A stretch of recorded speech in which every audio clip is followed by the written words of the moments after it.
देखिए हम लगातार ये पढ़ रहे हैं, हमारा टॉपिक जो है कंजक्शन चल रहा है।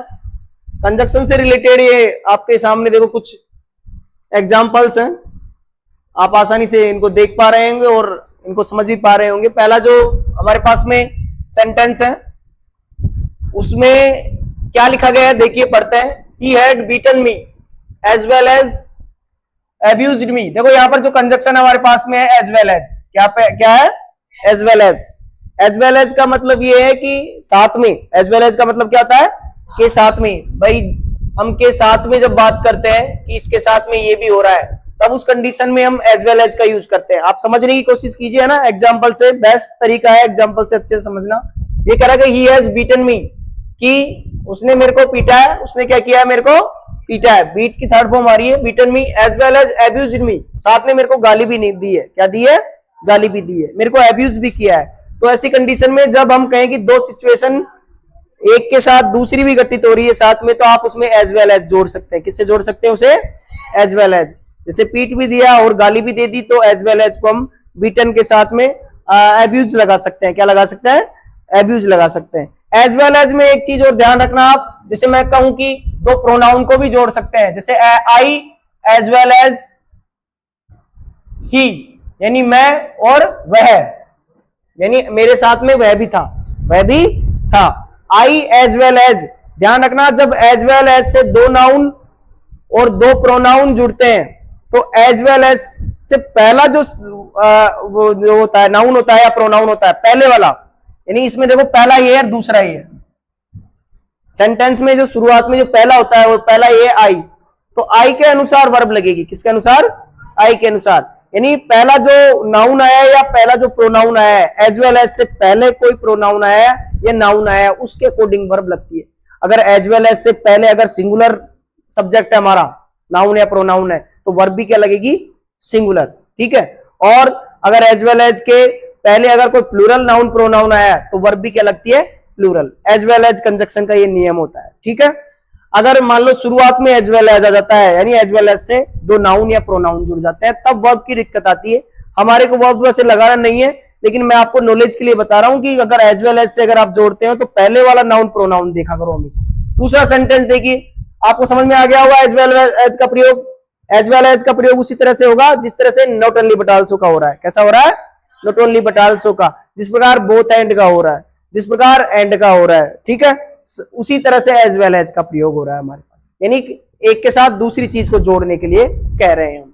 दूसरा देखिए अदरवाइज, ये कोऑर्डिनेट कंजक्शन होता है, ध्यान रखना, कोऑर्डिनेटर होता है, ये कोऑर्डिनेटर होता है और कंपाउंड सेंटेंस को बनाता है। कंपाउंड सेंटेंस होता है। अदरवाइज का मतलब होता है अन्यथा। अदरवाइज का मतलब क्या होता है? अन्यथा। इसमें कोई ऐसी बात बोली जाती है, जैसे इसने कहा कि वर्क हार्ड, की तुम मेहनत करो, काफी कठोर मेहनत करो, ज्यादा पढ़ो।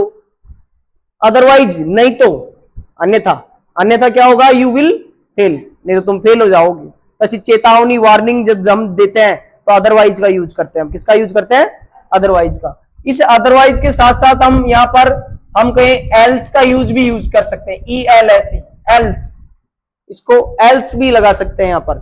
और यहां पर हम और का यूज भी कर सकते हैं। किसका यूज कर सकते हैं? और का। देखिए तीनों कंडीशन में आपको एक जैसी समानताएं आती है इनमें। ठीक है। अगर मैं कहूं कि वर्क हार्ड और यू विल फेल, और का मतलब यहां पर यह है कि नहीं तो, क्या बोलता है ये? नहीं तो, कि कठिन मेहनत कीजिए, नहीं तो तुम फेल हो जाओगे, नहीं तो तुम फेल हो जाओगे। Work hard else you will fail, ये भी यही बिल्कुल सिमिलरिटी देता है। इन तीनों में सिमिलर भाव है, सिमिलर बिल्कुल मीनिंग आता है इनका। नहीं तो, नहीं तो बोल दो, चाहे अन्यथा बोल दो, बात एक ही है। ठीक है। या तो नहीं तो बोल दो, नहीं क्या बोल दो? अन्यथा बोल दो। तो एक शब्द को हम कई तरह से बोलते हैं, तीनों में एक जैसा भाव आता है। Work hard otherwise you will fail, कठिन मेहनत कीजिए नहीं तो आप फेल हो जाएंगे। तो ये जो और से जुड़ा या एल से जुड़ा या अदरवाइज से जुड़ा, ये कंपाउंड सेंटेंस होते हैं। कौन से सेंटेंस होते हैं? Compound sentence. तो ये अदरवाइज का यूज यहां पर मैंने बता दिया। देखिए नीचे देखिए, ये ऐसा ही सेंटेंस है एक तीसरा, हरियप। हरियप के लिए बोलते हैं जल्दी करो। हरियप के लिए क्या बोलते हैं? जल्दी करो। हरियप तब बोलते हैं हरियप एल्स और दोनों मैंने ओब्लिक में लगा रखा है। ओब्लिक का मतलब होता है दोनों में से कोई एक। दोनों में से कोई एक। Hurry up else you will miss the train, you will miss the train, कि जल्दी करो नहीं तो तुम्हारी ट्रेन छूट जाएगी, नहीं तो तुम्हारी ट्रेन छूट जाएगी। तो यहां पर मैंने नहीं तो लिख दिया है। जब नहीं तो ऐसा कोई भाव आए जहां पर हम कहें किसी को जल्दी करने के लिए बोल रहे हैं और कोई दूसरा सेंटेंस है या दूसरा कोई एक्शन जो होने जा रहा है उसमें इस तरह की कंडीशन आए, तो आप एल्स का या और का यूज जरूर करें। ठीक है, जैसे भी हम कंजक्शन भरेंगे ध्यान रखना, कंजक्शन भरने से पहले हम सबसे पहले ऐसे नहीं नियमों में बंधे हुए हैं वैसे कैसे लगा देंगे, सेंटेंस को पढ़ करके उसका हिंदी अर्थ जरूर करेंगे कि इसमें आखिरकार क्या कहा जा रहा है, क्या भावनाएं व्यक्त की जा रही, क्योंकि भाषा को जब तक आप पढ़ोगे नहीं, समझोगे नहीं, तब तक उसमें कुछ भी समझ में नहीं आएगा कि क्या लगाएं, कौन सा कंजक्शन लगाएं। तो कई बार समझने से ही पता चल जाता है। ठीक है, अगला देखिए चौथा सेंटेंस देखिए, ही इज इल। देखो ये भी बहुत शानदार कंजक्शन है। देयरफॉर, देयरफॉर का यूज आपने बहुत देखा होगा। देयरफॉर का मतलब होता है इसलिए, देयरफॉर का मतलब क्या होता है, इसलिए। देयरफॉर स्टेशन, देयरफॉर का जो मतलब होता है हमारे पास में, देयरफॉर का मतलब होता है, देयरफॉर का मतलब होता है हमारे पास में इसलिए। देयरफॉर का मतलब हो गया इसलिए। देखो he is ill therefore he has not come today, ये हमेशा क्या बताते हैं, निष्कर्ष बताते हैं। क्या बताते हैं, निष्कर्ष, कि ये बीमार था और बीमार होने का निष्कर्ष ये निकला कि वो इसको यहां पर आज नहीं आया। ही इज इल, वो बीमार है इसलिए वो आज नहीं आया, वह बीमार है इसलिए वो आज नहीं आया। तो देयरफॉर की जगह हम कहें कि एक तो सो होता है, सो का भी मतलब यही होता है, सो का मतलब यही होता है, ध्यान रखना, सो का मतलब भी इसलिए होता है। तो आप यहां पर सो को भी रिप्लेस कर सकते हो कि he is ill so he has not come today, इसका भी मतलब यही होगा। ठीक है, आगे देखिए, आगे क्या होगा, एक आता है फोर। आप फोर का यूज भी कर सकते हो, यहां पर फोर का यूज भी कर सकते हो। फोर भी निष्कर्ष बताता है कि बीमार होने के कारण वो नहीं आया, बीमार होने के कारण वो नहीं आया। एक आता है आपका यहां पर हेंस, क्या आता है, हेंस, ये देखो नीचे लगा रखा HENCE। हेंस का मतलब भी वही होता है जो इसका होता है देयरफॉर का। समझ में आ गया। ठीक है, तो तीनों चारों जो होते हैं वो एक ही मीनिंग देते हैं, ये चाहे हेंस बोल दो, चाहे देयरफॉर बोल दो, चाहे सो बोल दो, चाहे फोर बोल दो, एक ही मतलब होता है। ये हमेशा निष्कर्ष को बताते हैं, यानी किसी स्टेटमेंट के कारण दूसरे स्टेटमेंट का परिणाम हो रहा है, जहां पर रिजल्ट निकल रहा है, उस कंडीशन को ये बताते हैं। ठीक है, आगे देखिए, ही रीच्ड द स्टेशन। ये देखो सो का मैंने बता दिया है, सो का मतलब यहाँ ही रीच द स्टेशन लेट, उसे वो स्टेशन पे कैसे पहुंचा, लेट, लेट पहुंचा, इसीलिए क्या हो गया, उसने मिस कर दी ट्रेन, ट्रेन क्या कर दी, मिस कर दी। तो देखो यहां पर ये जो सो है ये भी वही सेम सिमिलरिटी वाला कंजक्शन आ रहा है, दोनों को जोड़ने के लिए सेम भाव दे रहा है कि वो ट्रेन जो वो लेट पहुंचा इसलिए वो ट्रेन मिस कर दिया। तो यहां पर आप चाहे देयरफॉर लगा दो, चाहे हेंस लगा दो, कोई फोर लगा दो, चाहे आप सो लगा दो, सभी एक जैसा मीनिंग देते हैं। ठीक है, तो एक की जगह तीन चार जो कंजक्शन होते हैं वो एक ही चीज में अल्टरनेटिव होते हैं एक दूसरे के, तो वहां पर आप उनका यूज कर सकते हो। अगला देखिए सेंटेंसेस में ये कह रहा है, देखो हेंस वाला भी मैंने लिखा है, I have no money, I have no money, मेरे पास धन नहीं है, hence I can not help you, इसलिए मैं आपकी सहायता नहीं कर सकता, इसलिए मैं आपकी सहायता नहीं कर सकता। सो लगा दीजिए यहां पर, फिर भी बात वही आएगी, क्या आएगी, वही बात आएगी कि I have no money so I can not help you, इसलिए मैं आपकी सहायता नहीं कर सकता। तो देखो क्या होता है, कंजक्शन क्या होता है कि एक जैसी सिमिलरिटी देते हैं, देने वाले एक से ज्यादा कंजक्शन होते हैं, एक में एक के ज्यादा अल्टरनेटिव होते हैं। जैसे आप एंड में देख लीजिए, जहां पर एंड का यूज होता है वहां बोथ एंड का भी यूज हो जाता है, जहां बोथ एंड का हो रहा है वहां नॉट ओनली बट आल्सो का भी हो रहा है। ठीक है, तो ये ऐसी कंडीशन में आप ये एक से ज्यादा कंजक्शन का अल्टरनेटिव दिया हुआ हो रहता है कि एक सेंटेंस में एक से ज्यादा कंजक्शन एक जैसे समानता देने वाले का यूज हो सकता है। जैसे यहाँ पर हेंस का सो कर दो, देयरफॉर कर दो, मतलब एक ही आएगा, मतलब एक ही आएगा। तो ये हमारा हेंस हो गया। आगे देखिए ईदर का, ईदर का प्रयोग मैंने कल बताया भी था आपको। ईदर का मतलब दो ऑप्शन में से एक बताते हैं, एक व्यक्ति, ईदर यू या योर, या तो तुम या तुम्हारा भाई, या तुम्हारा भाई, ईदर यू और योर ब्रदर, या तो तुम या तुम्हारा भाई, स्टोल माई बैग, ने मेरा बैग चुराया, ने मेरा बैग चुराया है। ठीक है, तो जब भी ईदर और साथ आए, ध्यान रखना ईदर का यूज आ रहा है अगर सेंटेंस में, तो डेफिनेटली उसके साथ क्या आएगा, और। अगर ईदर का सेंटेंस में यूज हो रहा है तो डेफिनेटली उसमें और का यूज होगा, क्योंकि ईदर के साथ में और किसी कंजक्शन का यूज नहीं होता, और का ही होता है। ठीक है, लेकिन ध्यान रखना अगर ईदर का यूज नहीं हो रहा हो और का अकेला वो बैठ रहा हो, उसमें कंडीशन बैठ रही हो, तो आप ध्यान रखना फिर नहीं तो वाला यूज होगा। क्या होगा, नहीं तो। ठीक है, फिर उसमें ये होगा कि या तो आप ऐसा कर लो, नहीं तो आपके साथ ऐसा हो जाएगा, नहीं तो आप ऐसा हो जाएगा। तो सिंगल जो वाला और मैंने बताया उसका अंतर अलग है, और ईदर के साथ में और ले रहे हैं उसका अंतर अलग है। तो ये थोड़ा सा ध्यान रखना आप, क्योंकि ऑप्शन में कई बार ई और अलग से दे देते हैं कि और, बट, एंड, और देते हैं जैसे कि सो, ऐसे दे देते हैं। तो और का मतलब अगर आपको ऐसा लगे, इस तरह का लगे, किस तरह का, इस तरह का कि हरी अप की जल्दी करो, नहीं तो हरी अप जल्दी करो, नहीं तो ऐसा हो जाएगा, नहीं तो ऐसा हो जाएगा। ठीक है, तो ऐसी अगर सिचुएशन बनती है तो फिर आप डेफिनेटली वहां पर और का यूज कर सकते हो। ठीक है, एंड का होगा नहीं, सो का होगा नहीं, बट का होगा नहीं। तो और दो तरह की हमारे पास सिचुएशन क्रिएट करता है, वो एग्जाम्पल पे डिपेंड करता है कि वो इधर के साथ आ रहा है या फिर सिंगल और वाली सिचुएशन बन रही है। ये आप थोड़ा सा ध्यान रखना, कंजक्शन में एक बार नहीं 2 बार सेंटेंस को पढ़ना आप, ठीक है, अच्छे से, और गलत नहीं होगा वो किसी कंडीशन में। आगे देखिए, अब हमारे पास में नेक्स्ट सेंटेंस है ही इज नाइदर। देखो नाइदर का सेम मैंने आपको बताया, नाइदर का आप लिख लीजिए चाहे से। नाइदर का यूज नेगेटिव में होता है, कब होता है, नेगेटिव, नेगेटिव में होता है। ये नेगेटिव मीनिंग देता है, हमेशा ध्यान रखना, नेगेटिव मीनिंग देता है, नेगेटिव अर्थ होता है इसका। ये सेंटेंस भी नेगेटिव में ही यूज लिया जाता है, ये ध्यान रखना। इसका मतलब होता है दोनों में से कोई नहीं, दोनों में से कोई नहीं। भाई दोनों, इधर और तो क्या करता है, 2 ऑप्शन देता है, दोनों में से कोई एक, और नाइदर जो होता है वो कहता है दोनों में से कोई नहीं, दोनों में से कोई नहीं। तो नाइदर जो होता है वो ये ऑप्शन देता है कि दोनों में से कोई नहीं हो रहा। नाइदर के साथ में हमेशा किसका यूज होता है, नोर का। नाइदर के साथ में किसका यूज होता है, नोर का, ये ध्यान रखना आप। ये कह रहा है he is neither my friend NOR your friend, कि वो न तो मेरा मित्र न तुम्हारा मित्र, यानी दोनों में से किसी का मित्र नहीं है। तो ऐसे में नाइदर नोर का यूज इस तरह से किया जाता है। ठीक है, नोर का यूज जो है अकेला सिंगल भी होता है ज्यादातर, अगर नाइदर का नहीं हो तो नोर का यूज सिंगल तब होगा, ध्यान रखना, जब कोई कंडीशन आगे नेगेटिव हो।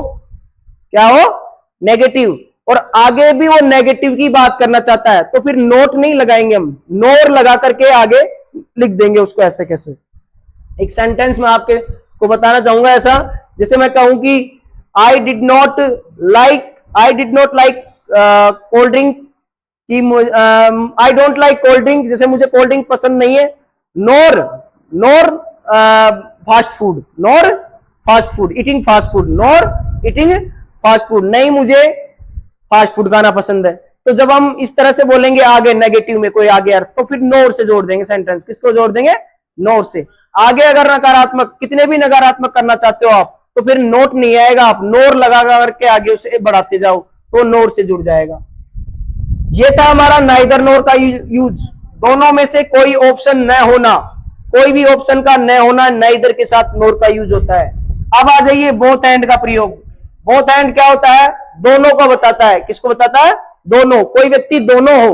जैसे कि मैं कहूं कि आप स्ट्रोंग भी हैं और होशियार भी हैं, ठीक है, आप नेता भी हैं और अभिनेता भी हैं, आप नेता भी हैं और अभिनेता भी हैं। तो जब आप में 2 क्वालिटी हो, 2 क्वालिटी को बताते हैं, 2 कैरेक्टर को बताते हैं, 2 क्वालिटी को बताते हैं, 2 पोजीशन को बताते हैं, 2 एबिलिटीज को बताते हैं, ठीक है, तो ही इज बहुत इंटेलिजेंट, कि वो इंटेलिजेंट भी है और स्ट्रॉन्ग भी है, इंटेलिजेंट भी है और स्ट्रॉन्ग भी है। इसमें आप प्रोनाउन से भी जोड़ सकते हैं वाक्य को। कैसे जोड़ेंगे, कि जैसे both I and you, both I and you, 2 pronoun को जोड़ दिए कि तुम और मैं दोनों, तुम और मैं दोनों। फिर ध्यान रखना जो वर्ब होगी आगे वो हमेशा प्लूरल लगेगी। क्या लगती है, plural.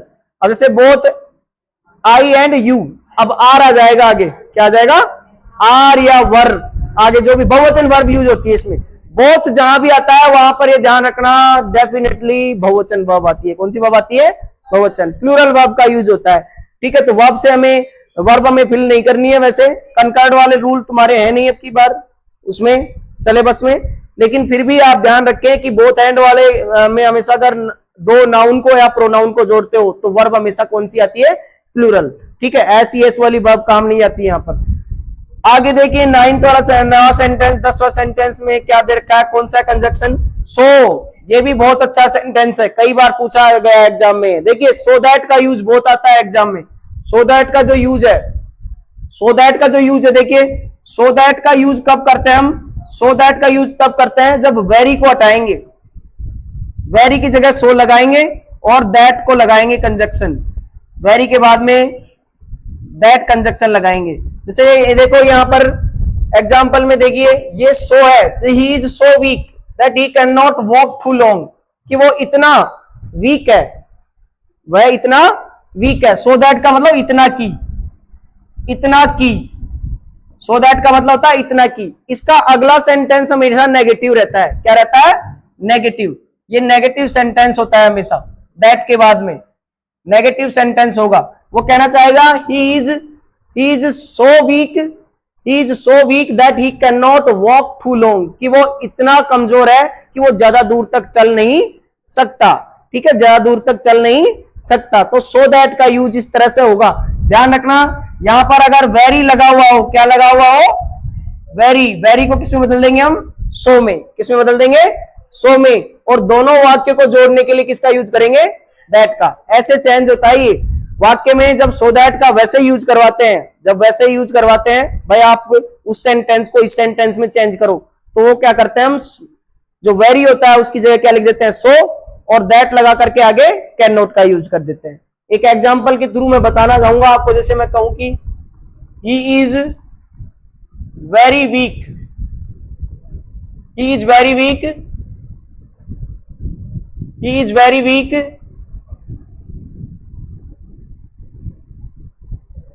He can not walk. देखो ये हमारे पास में दो वाक्य हैं। आपको कह रहा है कि सो दैट से जोड़िए इनको, तो सो दैट से जोड़ेंगे तो जो वेरी शब्द ये हट जाएगा। ही इज सो वीक, दोनों को जोड़ने के लिए क्या लगा देंगे? दैट। और ही कैन नॉट वॉक, ये हो गया इसका सो दैट का यूज। इस तरह से होता है। इसमें वेरी को हटा करके किसको रिप्लेस कर देते हैं? सो का, और दैट से कंजक्शन जोड़ देते हैं। तो ये सो दैट का यूज इस तरह से होता है। अगला देखिए, ये भी बहुत इंपॉर्टेंट है, ये दोनों इंपॉर्टेंट है एग्जाम की दृष्टि से, ध्यान रखना। सो दैट का और टू टू का यूज। ये टू टू देखिए, टू टू जो होता है ये हमेशा नेगेटिव सेंटेंस होता है। क्या होता है? नेगेटिव। ध्यान रखना, इसमें बोलने पर नेगेटिव सेंटेंस होता है। ये नेगेटिव सेंटेंस होता है। दिखने में यहां पर कोई नहीं दिख रहा होगा आपको, लेकिन इसका जो अर्थ होता है वो नेगेटिव होता है। देखिए कैसे होगा, he is too weak, he is too weak to walk. ये कहना चाह रहा है कि वह इतना कमजोर है कि वो चल नहीं सकता। अर्थ दोनों का सेम आएगा इसमें, अर्थ दोनों का क्या आएगा? सेम आएगा। ठीक है, तो आप इसका ध्यान रखें। इसको चेंज करेंगे, इस वाले सेंटेंस को चेंज करेंगे। अभी सो की जगह क्या हो जाएगा? टू। टू की जगह क्या हो जाएगा? टू। सो की अभी सो वाला चेंज होगा इसमें। देखिए इस तरह से मैं बदलाऊंगा। देखो इसको, जैसे मैं कहूं कि he is so week, he is so week, he can not walk. अब इस सेंटेंस को एक बनाना, हमें कंजक्शन लगा के टू टू का प्रयोग करना है, यानी टू टू का प्रयोग करना है हमें। तो क्या करेंगे? देखो ये सो है ना, इसकी जगह टू लगा देंगे। क्या लगा देंगे? टू। क्या हो जाएगा sentence? He is too weak. अब आगे देखिए, ये कॉमन है, इसको छोड़ दीजिए ये, क्योंकि टू है जो आगे नेगेटिव सेंटेंस देगा, मीनिंग देगा। ये वॉक ऐसे कैसे आ जाएगा?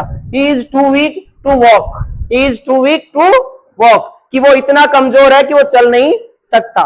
तो टू के बाद में वर्ब की फर्स्ट फॉर्म आ रही है, वो नेगेटिव मीनिंग देती है हमेशा।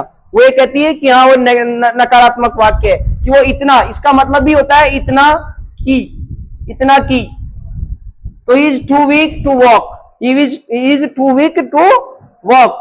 हम कहें कि और भी ऐसे सेंटेंस हो सकता है जिसमें नेगेटिव मीनिंग आप देना चाहो टू में, तो आप इनको बिना कैन नोट के यूज किए लिख सकते हो। जैसे मैं कहूं कि वह इतना मजबूत है कि वो हार नहीं सकता, वह हार नहीं सकता, तो हम कहेंगे he is too strong, he is too strong to defeat, defeat का मतलब था हारना, तो वह इतना स्ट्रॉन्ग है कि वो हार नहीं सकता, तो वहां पर वो नेगेटिव मीनिंग देता है हमेशा टू का यूज। तो ये आप ध्यान रखें इसका। आगे देखिए एज का यूज हो रहा है और यहां पर सो का यूज हो रहा है। देखिए सो एज का यूज हो रहा है, किसका यूज हो रहा है? सो एज का, सो एज का यूज हो रहा है। इसका मतलब है कंपेरिजन हो रहा है। क्या हो रहा है? कंपेरिजन, तुलना। ये तुलना जो करने वाले जो शब्द होते हैं, ध्यान रखना, ये सबऑर्डिनेट क्लोज होते हैं। कौन से होते हैं? सबऑर्डिनेट। और कॉम्प्लेक्स सेंटेंस बनाते हैं। कौन सा सेंटेंस बनाते हैं? हाँ, कभी आपके मान लो एग्जाम में आ गया सो एज का यूज और आपको कह दिया जाए कि किस तरह का सेंटेंस है, कॉम्प्लेक्स है कि कंपाउंड है, तो कॉम्प्लेक्स सेंटेंस होगा। कौन सा होगा? कॉम्प्लेक्स सेंटेंस होगा। देखिए सो एज का मतलब यहां पर ये क्या कहना चाह रहा है कि he is so intelligent as he is not so intelligent he looks like, कि वह इतना इंटेलिजेंट नहीं जितना वो दिखता है। इनका मतलब क्या होता है? इतना जितना, इतना जितना, इतना जितना। सो और एज के बीच में ध्यान रखना, हमेशा पॉजिटिव डिग्री का यूज करते हैं। कौन सी डिग्री का यूज करते हैं? हाँ, पॉजिटिव डिग्री का यूज करते हैं। ध्यान रखो आप, यहां पर देखो इंटेलिजेंट है वो पॉजिटिव डिग्री है। अगर हम कंपैरेटिव डिग्री करेंगे तो क्या हो जाएगा? अगर इंटेलिजेंट की अगर हम कंपैरेटिव डिग्री बनाएंगे तो क्या होगा? इंटेलिजेंट को हम कंपैरेटिव डिग्री में बदलेंगे तो क्या होगा? More intelligent. क्या हो जाएगा? More intelligent. और सुपरलेटिव में क्या हो जाएगा? Most intelligent. ठीक है, तो मच मोर मोस्ट, यानी इंटेलिजेंट, मोर इंटेलिजेंट और मोस्ट इंटेलिजेंट। लेकिन सो और एज के बीच में जब हम कोई डिग्री लगाते हैं, डिग्री का मतलब एडजेक्टिव लगाते हैं, तो हमेशा पॉजिटिव लगाते हैं। कौन सी लगाते हैं?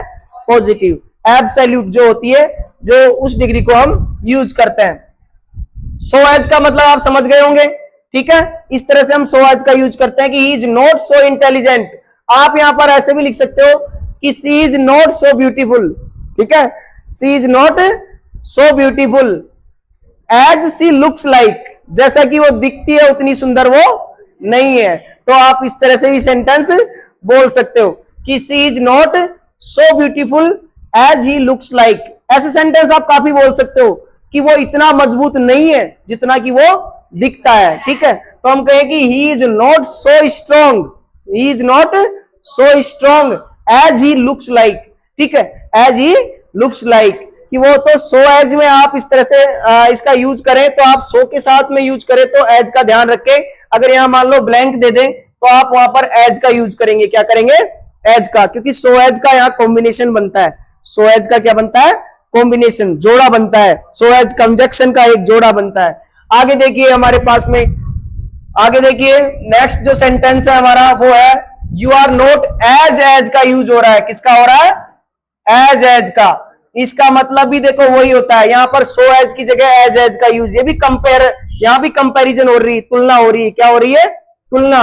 ये तुलनात्मक शब्द, तुलना हो रही है यहां पर तुलना हो रही है, यहां पर तुलना हो रही है। देखिए you are not as intelligent as he is, ये कह रहा है कि तुम इतने इंटेलिजेंट नहीं हो जितने की वह है, जितना की वह है। ध्यान रखो यहां पर देखिए एज के बाद भी वर्ब की हमेशा पॉजिटिव डिग्री आती है। कौन सी डिग्री आती है?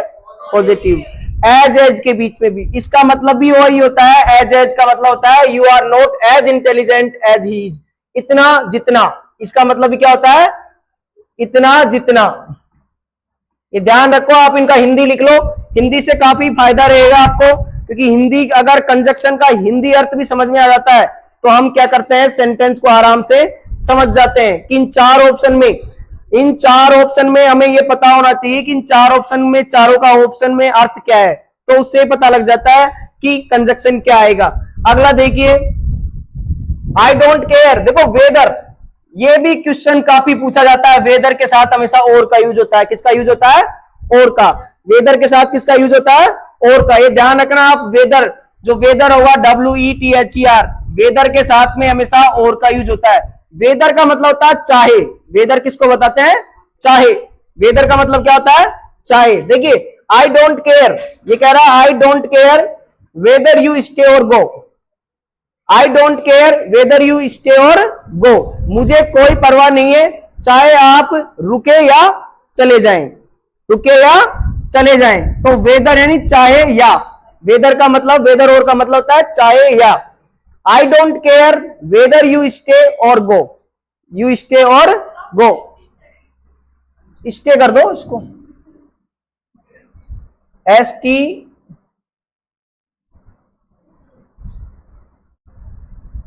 स्टे कर दो। कहां पर? ये रहा STAY, हाँ स्टे। ठीक है, अर्थ तो खैर उसका भी निकल जाता कि चाहे आप पढ़ो या चले जाओ, चाहे आप पढ़ो आप या चले जाओ। चलो आप, मैंने इसको स्टे कर दिया। अब देखिए इसका मतलब हो गया, ये कहना चाह रहा है कि I don't care whether you stay or गो, चाहे से आप रुको चाहे चले जाओ। इसमें भी क्या होता है कि दो ऑप्शन में से एक ऑप्शन चूज करना होता है। इसमें भी क्या होता है? दो ऑप्शन में से एक ऑप्शन चूज करना होता है। वेदर और का यूज इस तरह से होता है। आगे देखिए 15, as you sow so shall you reap. ये तो हमारे पास में मुहावरा है पहले से ही, ये हमारा इडियम है। ये कहावत है, प्रोवर्ब हम कहें। ये कहता है कि जैसा बोओगे वैसा ही काटोगे, जैसा बोओगे वैसा ही काटोगे, यानी जैसा कर्म करोगे वैसा ही फल प्राप्त करोगे। तो उसमें ये एज का ये यूज है, एज और सो का यूज हो रहा है। ये यहां पर एज और सो का यूज यहां पर हो रहा है, एज सो। एज सो का मतलब यहां पर है जैसा तैसा, जैसा तैसा। एज और सो का यूज होता है, वो ध्यान रखना, शुरू में होता है एज का यूज यहां पर जैसा तैसा के अर्थ में। As you sow so shall you reap, जैसा बोओगे वैसा ही काटोगे। आगे देखिए, एज इज द फादर, जैसा पिता वैसा ही पुत्र, जैसा पिता वैसा ही पुत्र। देखो एज इज द फादर कि जैसा पिता, so is the child, so is the child कि जैसा पिता वैसा ही पुत्र। कई बार बोल देते हैं हम कि जैसा बाप है वैसा ही बेटा है, ठीक है, जैसी माँ है वैसी बेटी है, बोल देते ना। तो ये कई बार ये कहावत हमारे चलती रहती है समाज में, घर परिवारों में, कि जैसा बाप है जब बेटा होगा, जैसी माँ होगी वैसी बेटी हो गई। तो एज और सो का यूज जैसा तैसा के लिए हम यूज करते हैं। आगे देखिए, आप लिखते भी चलो इनको, हाँ राइट डाउन करते चलिए। ये देखो, ये बहुत इंपॉर्टेंट है एग्जाम की दृष्टि से। पिछली बार शायद पूछा भी गया था कि as soon as the thief saw the police. As soon as का मतलब होता है जो ही। एज सुन एज का मतलब क्या होता है? जो ही। एज सुन एज का मतलब बोल दो, चाहे नो सूनर देन का अर्थ बोल दिए, की बात है। As soon as the thief saw the police, जो ही चोर ने पुलिस को देखा। चोर ने किसको देखा? पुलिस को देखा। जो ही चोर ने पुलिस को देखा, ही रैन अवे। तो क्या हुआ? वर्ब की सेकंड फॉर्म लगी और भाग गया। देखते ही क्या करा? भाग गया, यानी पुलिस को देखा और भाग गया। ठीक है, वही वो कंडीशन हो गई कि जैसे ही ट्रेन रुकी और भीड़ है, जो पैसेंजर है वो चढ़ने के लिए दौड़े, तो ये सिचुएशन क्या होती है? एक साथ घटित होती है दोनों। ठीक है, तो as soon as the thief saw the police, तो एज सुन एज की पोजीशन ज्यादातर शुरू में होती है। एज सुन एज की पोजीशन क्या होती है? ज्यादातर शुरू में होती है। यहां पर कोमा लगाते हो आप, अगर इस वाक्य को इधर लाते हो, he ran away as soon as the thief saw the police, तो पीछे ले जाना चाहते हो उसे बीच में, तो आप ले जा सकते हो, लेकिन ये ज्यादातर हमारा फ्रंट पोजीशन में ही आता है, एज सुन एज। ये ध्यान रखें आप। इसका मतलब होता है जो ही। इसका मतलब क्या होता है? जो ही। हिंदी में लिख लीजिए, जो ही त्यों ही। हाँ, जो ही त्यों ही। अगला देखिए, ये तो मैंने लिखवा रखा है आपको, बट का use. He is poor and but honest, he is poor but honest. वो पुअर है लेकिन क्या है? ईमानदार है। दोनों कंडीशन अलग अलग है। ये देखो वापस यही सेंटेंस आ गया, हैरी अप, जल्दी करो, अन्यथा नहीं तो जल्दी करो, नहीं तो क्या होगा, you will miss the train, नहीं तो आपकी ट्रेन छूट जाएगी, आप ट्रेन मिस कर दोगे। तो और का सिंगल यूज देख लिए, इस तरह से होगा। और का सिंगल यूज ध्यान रखना, ईदर और के साथ अलग तरह से होगा और सिंगल यूज इस तरह से होगा, नहीं तो के अर्थ में। हरी अप और you will miss the train, नहीं तो आप क्या हो जाओगे, ट्रेन मिस कर जाओगे। अब यहां देखिए इसी तरह का सेंटेंस, आई एम श्योर, मैं श्योर हूं, मुकेश और इस ब्रदर, यहां या का यूज हो रहा है कि मुकेश या उसका भाई, मुकेश या उसका भाई हैज स्टोलन माई वॉच, ने मेरी घड़ी चुराई है, ने मेरी घड़ी चुराई है। यहां पर जो या और है वो या के कंडीशन में है, दोनों में से कोई एक के, यानी या तो मुकेश ने चुराई है या उसके भाई ने चुराई है। तो दो तरह की कंडीशन और के लिए बताई मैंने आपको। आगे देखिए, ये आ गया नो सूनर वाला, मैंने एग्जांपल आपको पीपीटी में वहां क्वेश्चन में बता दिया था। ये नो सूनर का होता है जो ही त्यों ही, जो ही त्यों ही। नो सूनर के बाद में हमेशा ध्यान रखना हेल्पिंग वर्ब आती है, उसके बाद सब्जेक्ट आता है, ये स्ट्रक्चर देख लीजिए। उसके बाद में यहाँ देन आता है। एक चीज ध्यान रखना, कई बार एग्जाम में पूछ लेता है, ये नो सूनर का सारा सेंटेंस लिख देंगे और आगे यहाँ ब्लैंक दे देंगे, तो ध्यान रखना आपको क्या लगाना है, देन। क्या लगाना है, देन। देन दो तरह के होते हैं, एक THEN भी होता है, तो कंफ्यूज मत हो जाना, ये वाला गलत हो जाएगा, ये वाला लगाना THEN वाला, ठीक है। ये एग्जाम, हाँ, जो देन होगा वो वाला लगाना आपको, THEN वाला। ये कंपैरिजन बताता है एडवर्ब और वो बताता है टाइम एडवर्ब, ठीक है, दोनों अलग अलग यूज होता है इसका। आगे देखिए नेक्स्ट कौन सा आ रहा है हमारे पास, बट की condition, but also, not only but also का आपको मैंने बता दिया पहले ही, ठीक है। He not only gave me advice, उसने मेरे को केवल एडवाइस ही नहीं दी, but also helped me, but also helped me, उसने क्या नहीं किया, उसने मेरे को सलाह ही नहीं दी, बल्कि उसने मेरी सहायता भी की, बल्कि उसने मेरी सहायता भी की। कहने का मतलब यह है कि उसने मेरे को सलाह भी दी और सहायता भी की। अब इसको आप बोथ एंड से भी जोड़ सकते हो, एज वेल एज से भी जोड़ सकते हो, ठीक है, तो एंड से भी जोड़ सकते हो। अब आ जाइए आप ये वाले देखिए, WH वर्ड वाले, स्टे वेयर यू लाइक। अब यहां पर देखिए कोई इंटरोगेटिव सेंटेंस नहीं है, आप सोच रहे हो कि क्योंकि ये WH वर्ड जो होते हैं वो कंजक्शन के रूप में भी काम आते हैं। किसके रूप में काम आते हैं, कंजक्शन के रूप में भी, ठीक है। अब ये देखो स्टे वेयर यू लाइक, ये कहना है कि तुम्हारी मर्जी, जहां तुम ठहरो, जहां तुम चाहते हो वहीं पर तुम ठहरो, रुको। तो यहां पर जहां के अर्थ में आया ये कि जहां तुम चाहते हो, जहां तुम्हें पसंद है वहीं तुम ठहरो, ठीक है। ये देखिए आगे वेयर एवर, कई बार ये वेयर एवर भी आता है। वेयर एवर में और वेयर में दोनों में थोड़ा बहुत माइनर सा अंतर है, कोई ज्यादा अंतर नहीं है, दोनों ही प्लेस को बताते हैं, स्थान को, कि you can stay wherever you want. यहां पर अर्थ ये हो जाता है कि जहां भी तुम्हें पसंद है, जहां कहीं भी, जहां कहीं भी, जहां कहीं भी, जहां कहीं भी तुम्हें पसंद है। वेयर एवर का मतलब हो गया जहां कहां भी, जहां कहां भी। जब हम बोलते हैं तो उस कंडीशन में हम वेयर, दोनों ही सही है बिल्कुल। आप यहां पर वेयर का यूज भी कर सकते हैं, ठीक है। ये कंपाउंड कंजक्शन है, ये कौन सा है, कंपाउंड। इसमें वेयर के साथ एवर जुड़ा हुआ है, इसीलिए यहां पर एक कंपाउंड कंजक्शन है। बाकी ये दोनों अर्थ एक जैसा ही देते हैं कि जहां तुम्हें पसंद है वहां आप रुको। देखिए यहां वैन का यूज हो रहा है कंजक्शन के रूप में, कह रहा है कि वैन कैट इज अवे, कि जब बिल्ली भग जाती है तो चूहे क्या करने लगते हैं, खेलने लगते हैं। एक नियम होता है, एक मुहावरा भी है, ये इडियम है कि जब बिल्ली चली जाती है तो माइस, माइस यहां पर माउस का बहुवचन है, किसका, माउस का, ठीक है। माइस का मतलब MOUSE, माउस सिंगुलर होता है और माइस क्या होता है, प्लूरल होता है, ठीक है। तो यहां पर एक कहते हैं कि जब बिल्ली चली जाती है तो चूहे उछलने लगते हैं, चूहे उछलने लगते हैं। तो यहां पर ध्यान रखना, ये जो वैन है ये कब, जब को बता रहा है, किसको बता रहा है, जब, यानी टाइम को बता रहा है, समय को बता रहा है ये, लेकिन है ये ऐसे ही। आप यहाँ कोमा लगा हुआ दिख रहा है आपको, आप चाहो तो इस सेंटेंस को शुरू में कर सकते हो, the mice play when the cat is away, तब ये कोमा हट जाएगा, दोनों में फुल स्टॉप लग जाएगा ना। तो ये आप इसको मोबाइल कर सकते हो, इधर उधर चेंज कर सकते हो, ठीक है। आगे देखिए you can come when ever, देखो वेन एवर फिर आ गया वेयर एवर की तरह। वेन एवर का मतलब यही है कि जब कभी, जब कभी, जब कभी आपको पसंद हो, जब कभी, तो वेन एवर इस तरह से यूज होगा कि you can come when ever you want, कि जब कभी भी आपको पसंद हो आप आ सकते हो। तो ये हमारे 26 सेंटेंस में हमने 26 कंजक्शन पढ़े हैं। ठीक है, अब मुझे थोड़ा सा लग रहा है कि आप को रिलैक्स चाहिए, और मेरे पास अभी करीबन कितने हो गए, 26 ही और हैं, 26 और है ना, उनको हम बाद में डिस्कस करेंगे, है ना। अभी इतना ही काफी है आगे, लेकिन ये आप ध्यान रखना, ये कंजक्शंस आप याद करना, इस तरह के कंजक्शन पूछे जाएंगे, है ना।